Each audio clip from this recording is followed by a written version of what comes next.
بسم اللہ الرحمن الرحیم۔ نبی پاک صلی اللہ علیہ وسلم کے وجود مبارک کی برکت۔ راشد: انہوں نے کیا برکات دیکھی تھی؟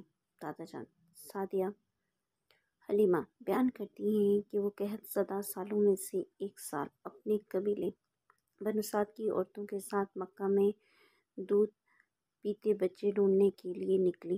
وہ اور ان کا شوہر اپنے دودھ پیتے بچے عبداللہ کو لیے ہوئے مکہ پہنچے۔ وہ راستے میں اپنے کمزور گدھے اور بوڑھی اونٹنی پر سوار ہوتے رہے اور اپنی سواریوں کی کمزوری کے سبب قافلے سے پیچھے رہ جاتے تھے، لیکن جب انہوں نے رسول پاک صلی اللہ علیہ وسلم کو لیا اور اپنے گھر کو لوٹنا چاہا تو ان کا وہی گدھا سب سواریوں سے آگے بڑھ کر چلنے لگا، یہاں تک کہ ان کے ساتھی اس بات پر حیران تھے۔ وہ انہیں پکار پکار کر کہتے تھے کہ ہمارا انتظار کرو، حالانکہ نبی پاک صلی اللہ علیہ وسلم کو لینے سے پہلے جب یہ مکہ کے راستے میں چل رہے تھے تو وہ پکار کر کہتے تھے کہ جلدی آؤ اور ہم سے آ ملو، وہی اونٹنی جو زیادہ دودھ نہیں دیتی تھی۔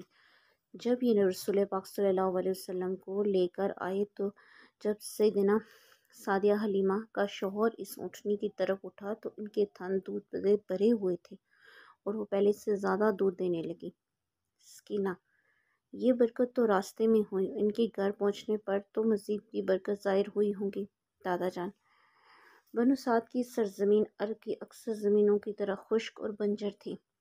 سعدیہ حلیمہ کہا کرتی ہیں کہ میں نے اس سے زیادہ بنجر اور خشک زمین نہیں دیکھی، لیکن جب سعدیہ حلیمہ نے رسول پاک صلی اللہ علیہ وسلم کو لیا تو حالت ہی بدل گئی، اس سرزمین میں بڑی بڑی برکتیں ظاہر ہوں۔